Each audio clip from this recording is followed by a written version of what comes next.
नमस्कार दोस्तों, ज्ञान दर्शन चैनल में आपका स्वागत है। मेवाड़ के इतिहास में हमने गोहिल वंश, पप्पा रावल, अल्लट, जैत्र सिंह, रत्न सिंह और अमीर, महाराणा लाखा, महाराणा मोकल और महाराणा कुंभा के बारे में पढ़ लिया था, जिसमें कल हमने काफ़ी बड़ा लेक्चर पढ़ा था महाराणा कुंभा के बारे में, जिनमें उनकी राजनीतिक उपलब्धियाँ और सांस्कृतिक उपलब्धियों के बारे में जाना था।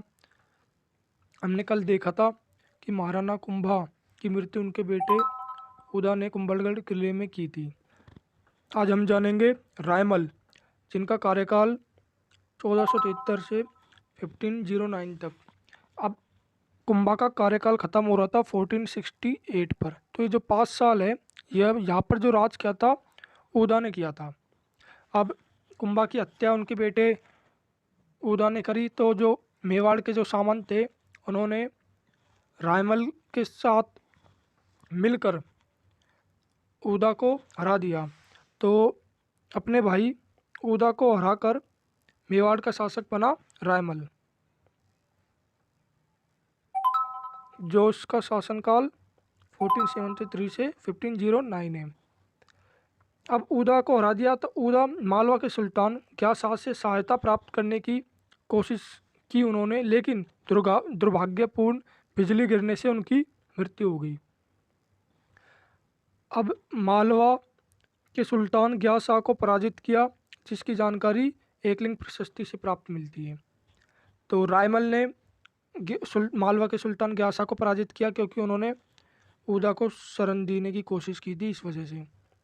अब हम रायमल की राजनीतिक उपलब्धियां और सांस्कृतिक उपलब्धियों के बारे में जानेंगे।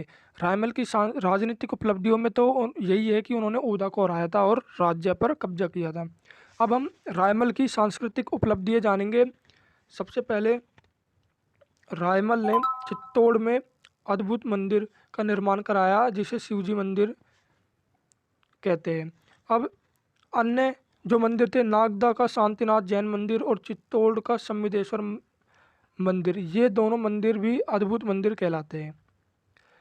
एकलिंजी मंदिर का वर्तमान स्वरूप हमने देखा था कि बप्पा रावल ने एकलिंजी मंदिर का निर्माण नागदा में करवाया था। उसके बाद उनके बेटे मोकल ने मंदिर के चारों ओर परकोटा बनवाया था।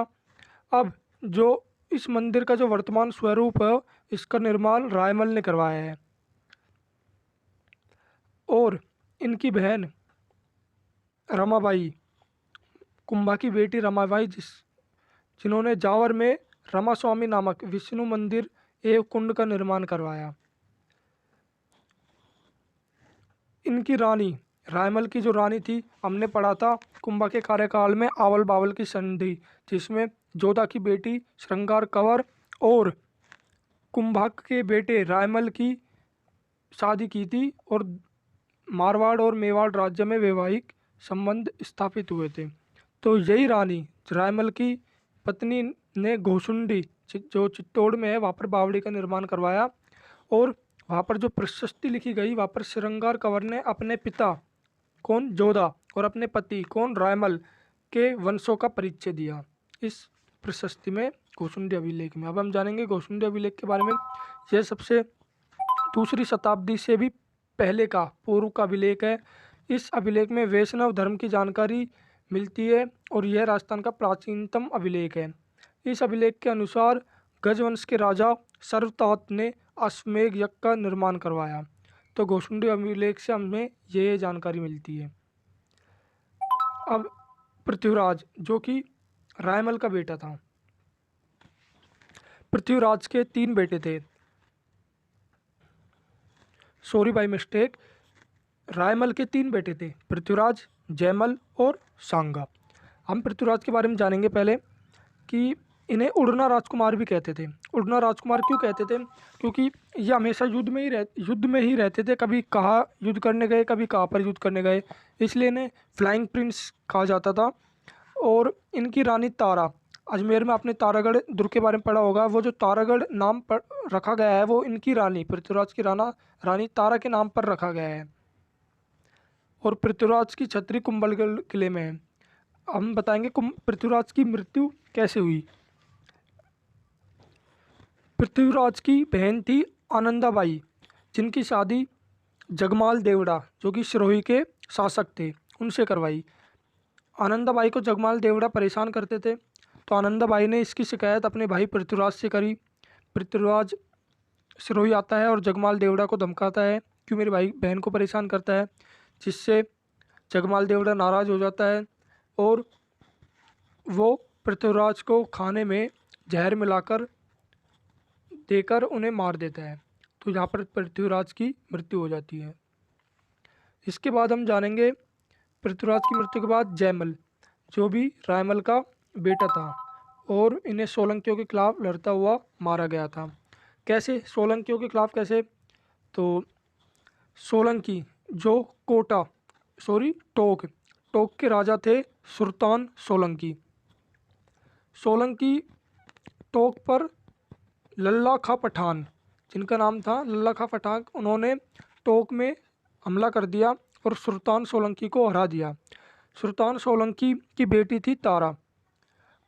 सुल्तान सोलंकी जो कि बहुत सुंदर थी। सुल्तान सोलंकी ने घोषणा करी कि जो भी मुझे मेरा राज्य वापस दिलवाएगा, मैं मेरी बेटी की शादी उससे करवाऊंगा।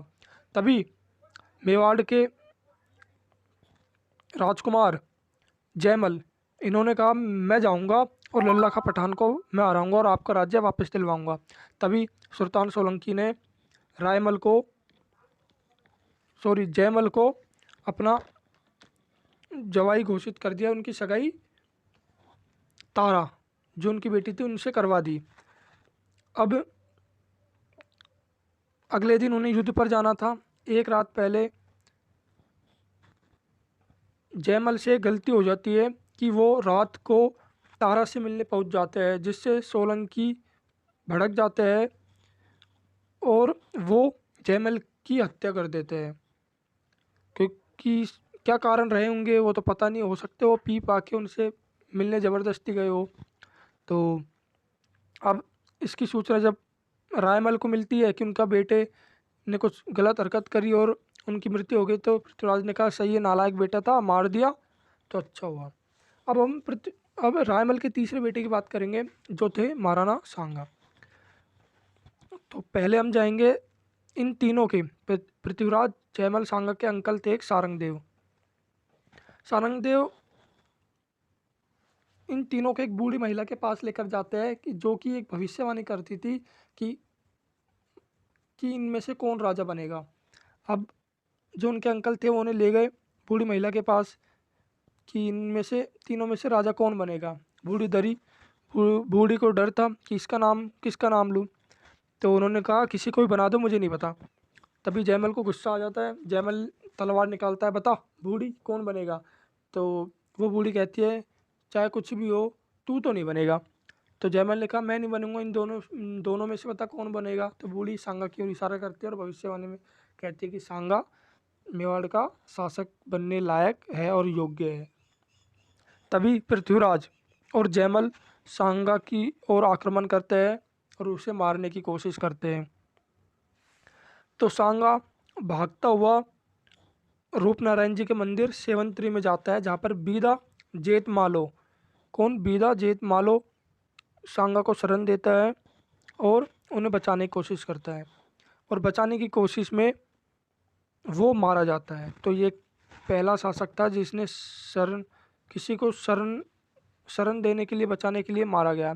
उसके बाद सांगा भागता हुआ श्रीनगर जाता है और करमचंद्र पवार, हम यहाँ देखेंगे कि करमचंद्र पवार के पास जाएगा। तो महाराणा सांगा का इन्हें संग्राम सिंह भी कहते थे और 1509 से 1528 तक इन्होंने शासन किया। यह रायमल का बेटा था। अपने भाइयों से विवाद होने के बाद सांगा ने श्रीनगर अजमेर में करमचंद्र पवार के पास शरण ली। रायमल की मृत्यु के बाद सांगा मेवाड़ का राजा बना। कब? 5 मई 1509। दोस्तों आज की क्लास को हम यही एंड करेंगे। तो हमने रायमल पढ़ लिया था आज, सांगा को हम कल फिर से पढ़ेंगे और अच्छे से, क्योंकि काफ़ी बड़ा चैप्टर है। धन्यवाद।